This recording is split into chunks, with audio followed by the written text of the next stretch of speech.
Ravi de vous retrouver sur Arte pour ce nouveau numéro du Dessous des cartes. On commence avec cette image désormais célèbre d'avril 2025, quand Donald Trump a mis en scène dans la roseraie de la Maison-Blanche l'exhibition de son fameux grand tableau présentant les nouvelles taxes douanières mises en place par les États-Unis, pays par pays, et ciblant particulièrement la Chine, la grande rivale des États-Unis.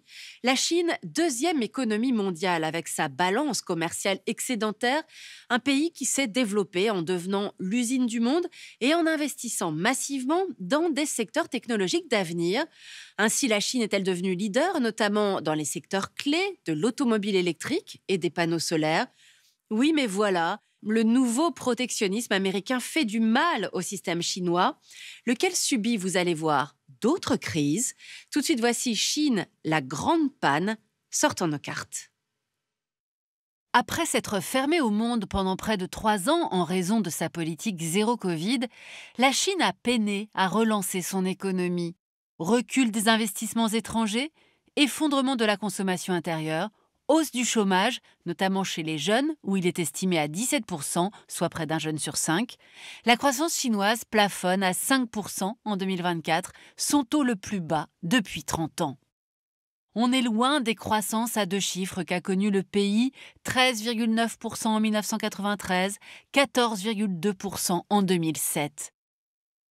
La deuxième économie mondiale est enlisée dans une crise de confiance. En cause, l'éclatement de sa bulle immobilière, alors que l'immobilier a longtemps contribué à environ 30% du PIB chinois et à 20% des emplois, constituant un puissant moteur économique.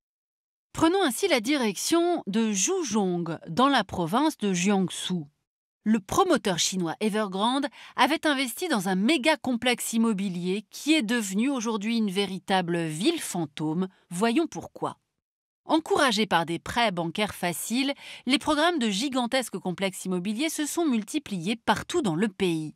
Ce n'est que trop tardivement, en 2020, que le chef de l'État Xi Jinping décide de lutter contre cette spéculation immobilière en limitant l'accès au crédit pour des groupes immobiliers déjà fortement endettés. Résultat, en 2021, la bulle immobilière explose. Evergrande, endetté à hauteur de plus de 300 milliards d'euros, est placé en liquidation judiciaire début 2024, laissant de nombreux chantiers à l'arrêt. Alors que les ménages chinois ont investi près de 70% de leur patrimoine dans l'immobilier, la baisse du prix de la pierre, entre 30 à 40% dans certaines grandes villes, comme Pékin ou Shanghai, est un coup dur pour leur morale. Face à ces incertitudes, les Chinois épargnent massivement. Ils mettent de côté le tiers de leurs revenus et ne consomment plus ou moins, ce qui tire l'économie à la baisse. Autre fragilité qui menace un potentiel rebond de la croissance, l'économie chinoise doit faire face à de nombreux défis structurels et c'est ce qu'on va voir maintenant. Avec 1,41 milliard d'habitants, le géant asiatique connaît un déclin démographique. Depuis 2023, l'Inde et ses 1,45 milliard d'habitants lui a même ravi la place du pays le plus peuplé de la planète. Après des années de politique de l'enfant unique, la population chinoise diminue et surtout, elle vieillit. Voici la ville de Zhugao. On l'appelle la ville de longévité. Sur 1,4 million d'habitants, elle compte 525 centenaires et 78 000 personnes entre 80 et 99 ans. En Chine, plus d'une personne sur 5 a aujourd'hui plus de 60 ans. Cela met une forte pression sur un système de santé et de retraite déjà largement insuffisant. Autre conséquence, le manque de main-d'œuvre. D'ici 2050, on comptera 250 millions de Chinois de moins sur le marché du travail. L'Empire du Milieu est confronté à un autre problème de taille, son endettement. Direction la province chinoise de Guizhou, l'une des plus pauvres de Chine, à qui Pékin a demandé d'investir sans compter dans ses infrastructures pour se développer. Résultat, un endettement massif du gouvernement local. Selon le FMI, dans toute la Chine, la dette globale des provinces aurait dépassé 60 000 milliards de yuan, soit environ 7 800 milliards d'euros en 2023. Le gouvernement chinois a donc décidé de lancer un vaste plan de restructuration des finances publiques locales. Des mesures qui s'ajoutent à une série de plans déployés depuis 2020 par les autorités chinoises pour relancer la machine économique. Plan de soutien à l'immobilier, plan de relance budgétaire, baisse des taux directeurs pour stimuler l'investissement ont ainsi été décidés par le gouvernement chinois. Si le marché intérieur chinois est plombé, on l'a vu, par une consommation atone, le géant asiatique peut compter sur ses fleurons technologiques pour continuer à dominer le commerce mondial. Après des années de contrôle accru du Parti communiste sur la vie économique, Xi Jinping multiplie aujourd'hui les gestes d'ouverture au secteur privé, et c'est ce qu'on va voir maintenant. Malgré les promesses d'ouverture et de libéralisation du marché, avec l'arrivée au pouvoir de Xi Jinping en 2012, les entreprises d'État sont redevenues un pilier de la stratégie économique chinoise. Elles concentrent 12% de l'emploi, soit entre 25 et 30% du PIB de la Chine.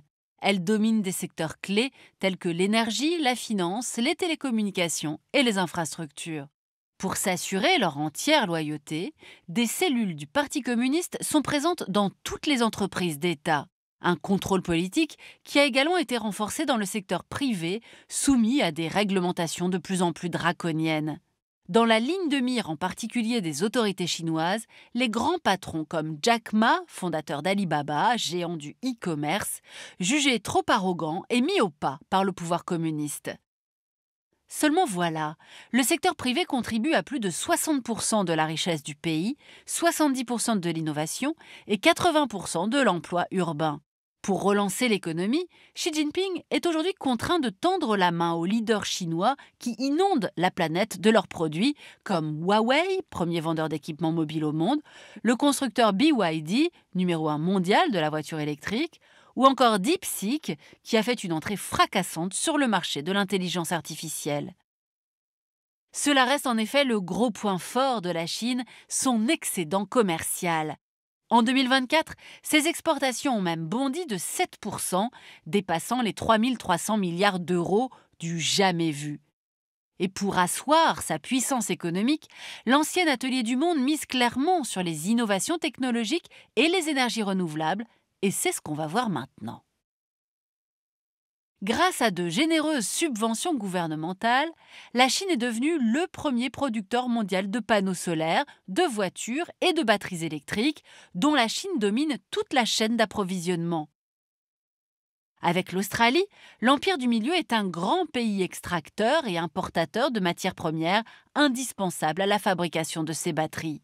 Elle est le premier producteur de graphite naturel, le deuxième de bauxite, et par l'intermédiaire de ces multinationales, la Chine exerce également un contrôle sur environ 60% de la production mondiale de lithium. Et en République démocratique du Congo, elle maîtrise 50% de la production de cobalt, un pays qui concentre les 3/4 de la production mondiale de ce minerai. Pour sécuriser ses sources d'approvisionnement, l'Empire du Milieu a investi dans un projet titanesque, les Nouvelles Routes de la Soie. Un ensemble de 21 000 projets d'infrastructures, ports, routes, chemins de fer, financés par la Chine pour développer son influence, tout en nouant des liens commerciaux avec les pays du Sud notamment. Mais plus de 10 ans après son lancement, le bilan de ce projet pharaonique est pour le moins contrasté. Les pays participants sont désormais endettés à hauteur de plus de 1 100 milliards de dollars auprès du créancier chinois, et certains d'entre eux se trouvent même dans l'incapacité de rembourser leurs prêts, c'est le cas du Sri Lanka. D'autres ont même décidé de quitter le projet, comme le Panama. Le pays a ainsi fait le choix des États-Unis contre la Chine, alors que le retour au pouvoir de Donald Trump ravive la guerre commerciale sino-américaine. Voyons comment.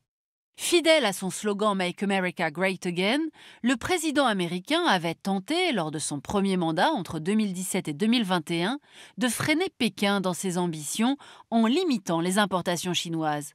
Pourtant, les États-Unis font toujours partie des principaux partenaires commerciaux de la Chine, qui a exporté 450 milliards de dollars de marchandises vers son client américain en 2023.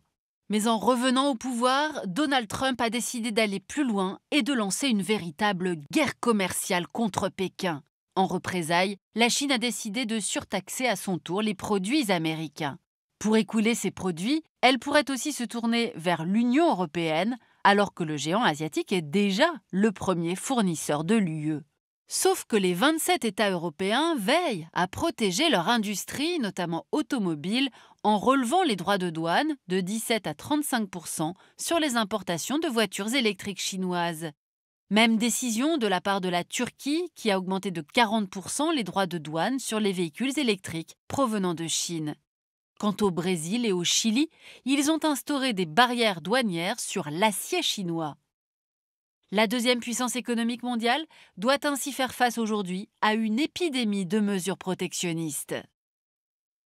Voilà pour ce tour d'horizon de l'économie chinoise en panne, mais avec, on l'a vu, des fondamentaux qui demeurent très solides, des investissements stratégiques dans des secteurs d'avenir, les voitures électriques par exemple, mais aussi la force que lui donne son importante population, plus d'1,4 milliard d'habitants. D'ailleurs, la consommation nationale est désormais considérée comme le nouveau moteur pour tenir les objectifs de croissance autour de 5%, avec notamment un plan qui augmente les pensions de retraite, un assouplissement des conditions d'octroi de prêts à la consommation. Objectif, contrebalancer la chute des exportations dans le nouveau monde protectionniste de Donald Trump. Et pour mieux comprendre la vie quotidienne des Chinois, ce livre de Frédéric Lemaître, 5 ans dans la Chine de Xi Jinping, aux éditions Talendier. Ainsi s'achève ce nouveau numéro du Dessous des cartes. Rendez-vous bien sûr la semaine prochaine, même endroit, même heure. Et d'ici là, n'oubliez pas arte.tv et nos réseaux sociaux pour retrouver l'ensemble de nos vidéos. Et abonnez-vous à notre newsletter. À bientôt.